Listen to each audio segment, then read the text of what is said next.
전능하신 창조주 하나님께서는 영원 전부터 교회를 통해서 인류를 구원하실 계획을 세우셨습니다. 그렇죠? 자, 첫 번째로 하나님께서는 인류 구원을 위한 계획을 세우셨다. 근데 그 계획을 어떻게 시행하시느냐? 교회를 통해서.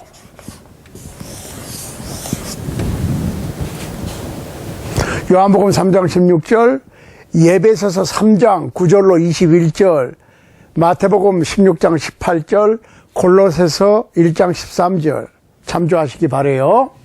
인류를 구원하실 계획은 하나님께서 교회를 통해서 실시하시는 거예요. 그래서 교회를 세우신 겁니다. 이 하나님의 계획이 뭐냐? 인류 구원이라고 그랬죠? 그런데 어떻게? 복음을 통해서 이렇게 되는 거예요. 로마서 1장 16절. 복음을 통해서 인류를 구원하실 계획을 이미 세우셨는데 교회를 통해서. 그러면 교회의 목적과 교회의 임무는 복음을 전파해서 복음을 통해서 죄사함, 곧 구원을 얻도록 영혼 구원에 관한 일을 하는 것이 주요 임무죠. 그러니까 오늘날 교회들이 임무를 잘 수행하고 있는지 생각을 해봐야 돼요. 자, 그러면 복음을 통해서 구원을 받는데 복음이 뭐냐? 세 번째로 복음은 고린도전서 15장 1절로 4절 말씀처럼 구약의 예언대로 하나님의 아들 예수 그리스도가 처녀의 몸, 마리아의 몸을 빌어서 세상에 오셔서 십자가 위에 못 박혀 피 흘려 죽으심으로 인류의 죄값을 치르시고 장사되었다가 부활하셔서 승천하셨다. 그리고 다시 오실 것이다. 그래서 영원한 천상천국으로, 영원이에요, 영원. 영원은 시간이 흐르지 않는 상태를 얘기하는 겁니다. 우리는 이 세상에서 유한한 존재입니다. 왜? 시간 속에 있어요. 그러니까 이 세상에서는 때가 있습니다. 그리고 그 때는 지나갑니다. 사람이 태어날 때가 있고 죽을 때가 있고 웃을 때가 있고, 그럼 항상 웃는 게 아니라 그 웃을 때가 지나가. 그러면 또 슬퍼서 울 때도 옵니다. 그러면 항상 울기만 하고 슬프기만 하느냐? No. 그때도 지나갑니다. 이해되시죠? 그러니까 우리는 순간에 사는 것이지 시간이 지나감에 따라서 좋은 일도 괴로운 일도 슬픈 일도 즐거운 일도 지나가는 거예요. 그러니까 태어났다는 얘기는 뭐예요? 곧 죽음이 예약된 겁니다. 그 다음에 사도행전 20장 28절, 요한복음 14장 1절로 3절, 사도행전 1장 11절, 빌립보서 3장 20절 21절, 데살로니가 전서 4장 13절로 18절, 베드로후서 3장 10절로 13절을 참조하시기 바랍니다. 자, 그런데 이 복음의 증인을 필요로 했거든. 증인, witnesses. 그렇죠? 네 번째로 이 증인이 되려면 어떻게 해야 돼요? 눈으로 목격한 거예요. 예수님께서 인류를 위해서 십자가 위에 못 박혀 죽으시고 장사되시고 부활하시고 승천하신 그 현장을 목격한 증인들이 필요했던 거예요. 그래야 얘기가 되는 거지요. 그러니까 이 기독교 신앙은 그냥 허무맹랑한 꾸며낸 그럴듯한 얘기가 아니고 역사적인 사실입니다. 그거를 우리가 분명하게 알고 넘어가야 돼요. 그 증인이 누구냐? 증인의 자격은 예수님께서 공생애를 시작하실 때 요단강에서 세례자 요한에게 세례를 받으시고 쭉 3년 반 동안 쫓아다니고 예수님께서 십자가에 못 박혀 죽으시고 장사되시고 부활하시고 승천하시는 장면까지 목격한 사람 중에서 12, 그리고 이방인을 위한 사도 하나, 13명이라고, 이걸 사도라고 그랬다고. 사도는 아파솔스, 정권대사예요. 그리고 이 증인이라고 하는 말이 지난번에도 말씀드렸어요. 다시 한번 말씀드리면 헬라어로 마르투스인데 거기에서 마르, 순교자라고 하는 말이 증인이라고 하는 마르투스라고 하는 헬라어에서 나온 거예요. 그러니까 사도 요한만 빼놓고 다른 모든 사도들은 다 복음의 증인을 쓰다가 순교했어요. 그러니까 그 증인들이 증인을 서서 역사적으로 증명해 놓은 역사적인 사실이 복음이라고. 그러니까 이 증인에 대해서는 마태복음 10장 2절로 4절, 사도행전 1장 8절, 요한복음 16장 13절, 사도행전 1장 21절로 26절, 사도행전 9장 15절 16절, 사도행전 28장 31절을 참고하시기 바랍니다. 우리는 이 사도들의 증언, 사도들이 목숨 바쳐 증인 쓴 이 증언을 토대로 해서 믿을 수가 있는 거지. 가만히 생각해 보시라고. 내가 그저 들어서 아는 것, 배워서 아는 것을 증인 쓰다가 다 순교, 그것을 위해서 목숨을 바칠 수 있겠습니까? 그런데 사도들은 직접 눈으로 확인을 했거든. 그러면 우리가 성경에 나와 있는 복음과 그 내용들을 그냥 듣는다 그러면 성경이 신빙성이 좀 떨어지겠죠. 그런데 사도들이 목숨 바쳐 기꺼이 죽으면서까지 증인을 섰거든. 그러니까 믿을 수가 있는 거예요. 그러니까 사도들의 증언이 말로도 가르쳤지만 기록으로 남겼단 말이에요. 말로도 하고 기록으로도 하고, 그거를 written word, 기록된 말씀이라고 그래. 기록된 말씀, 그렇게 해서 기록된 말씀은 믿을 수가 있지. 그래서 성경을 믿을 수 있는 거예요. 요한복음 17장 20절, 데살로니가 전서 2장 13절, 에베소서 3장 3절로 7절 꼭 참조하시기 바랍니다. 자, 6번째로 그 복음의 기록은, 즉 복음은 100% 하나님의 은혜입니다. 100% 하나님의 은혜야. 히브리서 11장 6절, 에베소 2장 8절 9절. 그러니까 인간은 그 하나님의 은혜로 죄 용서, 즉 구원을 얻는 겁니다. 자, 그런데 하나님의 은혜로 구원을 얻으려면 우리 인간에게 필요한 조건이 하나가 있어요. 뭐죠, 그게? 믿음입니다. 믿음은 명사고 믿는다는 동사죠. 그러니까 하나님께서 인류를 구원하실 계획을 세우고 독생자 예수 그리스도를 보내서 복음을 완성하시고 하나님의 은혜를 제공해 주셨는데 무조건 모든 사람이 다 구원되는 것이 아니고 믿는 자에게, 그러니까 하나님이 세상을 이처럼 사랑하사 독생자를 주셨으니 여기까지는 은혜입니다. 이는 저를 믿는 자마다, 그러니까 믿음이 필요한 거예요. 멸망치 않고 영생을 얻게 하려 하심이니라. 자, 이 믿는다고 하는 말에 대해서 우리가 오늘은 중점적으로 생각을 하려고 그래요. 자, 믿는다라고 하는 말은 성경에서 집을 짓는다라고 하는 말로 표현을 했어요. 고린도전서 3장 9절에 보면 이렇게 되어 있어요.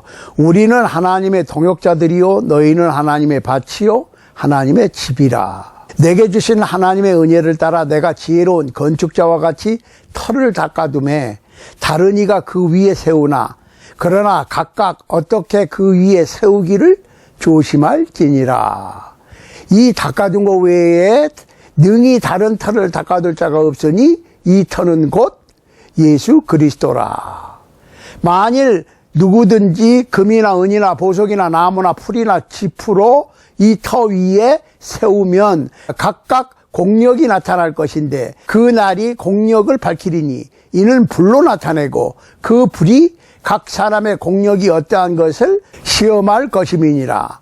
만일 누구든지 그 위에 세운 공력이 그대로 있으면 상을 받고 누구든지 공력이 불타면 해를 받으리니 그러나 자기는 구원을 얻되 불 가운데서 얻은 것 같으리라. 너희가 하나님의 성전인 것과 하나님의 성령이 너희 안에 거하시는 것을 알지 못하느뇨. 자, 보십시다. 여기서 우리가 생각을 해야 될 거는 믿는다라고 하는 말은 믿는다. 집을 짓는다라고 하는 말과 같이 포괄적인 말입니다.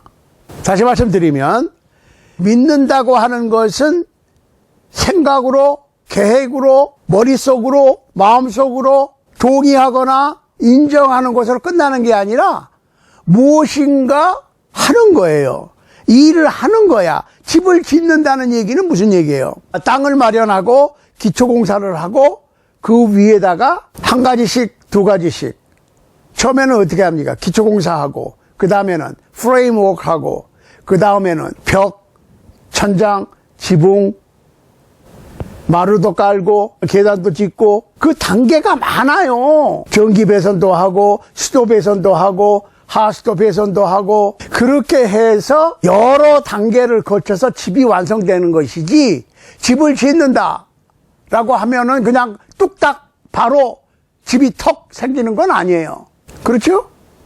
그러니까 복음을 믿는다라든지 집을 짓는다고 하는 말은 그 안에 어떠한 일들이 포함되는 포괄적인 말이라 그 말이에요. 그러니까 단계로 어떠한 일을 완성될 때까지 진행하는 것을 의미하는 포괄적인 말입니다. 자, 우리가 이거를 기억하지요. 예수님께서 갈릴리 바다 건너편에 가셔서 보리떡 5덩어리와 구운 물고기 2마리로 5,000명을 먹이고 남은 것이 12광줄이나 되었던 그 기적을 오병이어의 기적을 행하신 거 기억 다 아시잖아. 그러니까 사람들이 붙잡아서 임금을 삼으려고 그러니까 도망치셨다가 산으로 가셨다가 다시 갈릴리 바다 서쪽으로 건너오셔서 가버나움에 오셨는데 사람들이 거기까지 쫓아왔어요. 기억하시죠? 그랬더니 예수님께서 야, 너네들이 나를 찾는 것은 떡을 먹고 배부르니까 찾아온 거야. 썩는 양식을 위하여 일하지 말고 영생하도록 있는 양식을 위해서 일하라. 이 양식은 인자가, 즉 예수님께서 자신이 주겠다. 그랬더니 사람들이 그래요? 우리가 어떻게 하나님의 일을 할 수 있습니까? 잘 들으셔야 돼. 했더니 예수님께서 하나님의 보내신 자를 믿는 것이 하나님의 일인이라 그랬어요. 그러니까 오늘날 우리 믿는다고 하는 것을 굉장히 간단하게 생각을 해. 그냥 머릿속으로 인정하고 동의하고 고개 끄덕거리고 그냥 아멘 하면 믿는 것의 전부라고 생각을 해. 천만의 말씀. 일단 마음속으로 동의를 하고 인정을 해야 되겠죠. 그렇지만 그 다음에 해야 될 게 있다고. 이걸 아셔야 돼.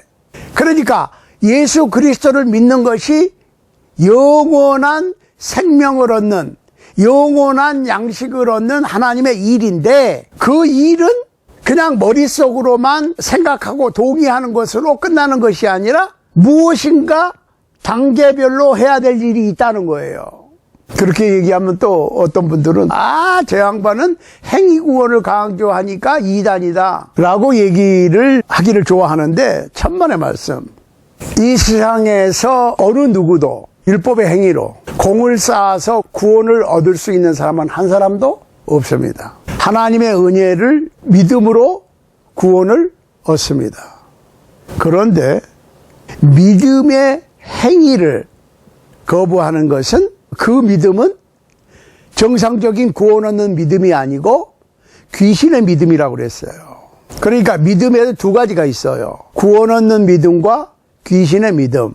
구원 얻는 믿음은 실천하는 믿음이고 귀신의 믿음은 실천하지 않는 믿음입니다. 예수님께서 마태복음 5, 6, 7장을 말씀하시고 결론이 뭡니까? 내가 이제 할 얘기 다 했으니까 너희는 실천하라.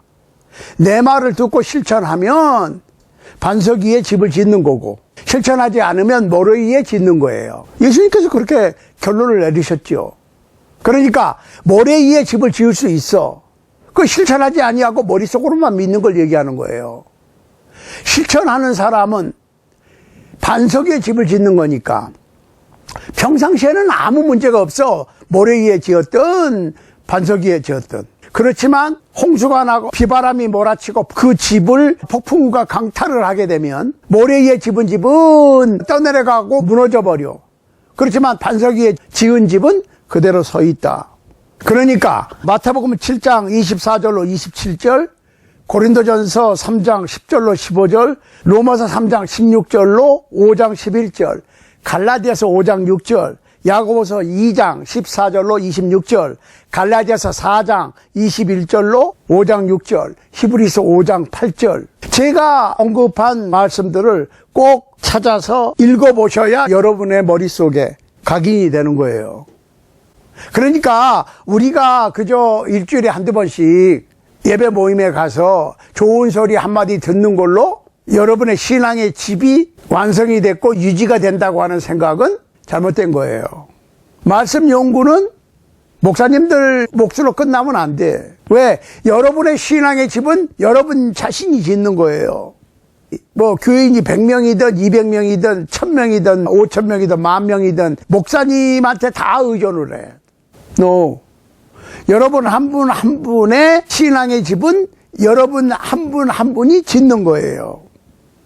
그러면은 그 신앙의 집을 짓는 것, 믿는다고 하는 것은 집을 짓는 거니까?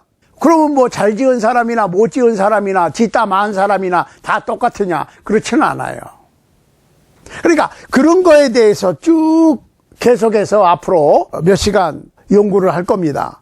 그러니까 오늘은 일단 하나님께서는 인류를 구원하실 계획을 세우셨는데 그건 교회를 통해서 실행하실 것이고 하나님의 구원의 계획은 예수 그리스도의 십자가에 피 흘려 죽으심과 장사와 부활로 완성이 되었고 사도들이 그것을 증인을 서서 기록으로 남겼고 우리는 오늘날 그 기록을 통해서 그 복음을 믿고 하나님의 은혜를 받아들이고 제사함 곧 영원한 생명을 얻고 신앙의 집을 짓는 것인데 모든 신앙인 한 분 한 분 한 분은 각자의 신앙의 집을 지어야 된다. 어떤 분은 금은 보석으로 지을 수도 있고 나무나 풀로 지을 수도 있고 지푸라기로 지을 수도 있어. 그런데 공력은 불로 시험한다. 공력이 남아있으면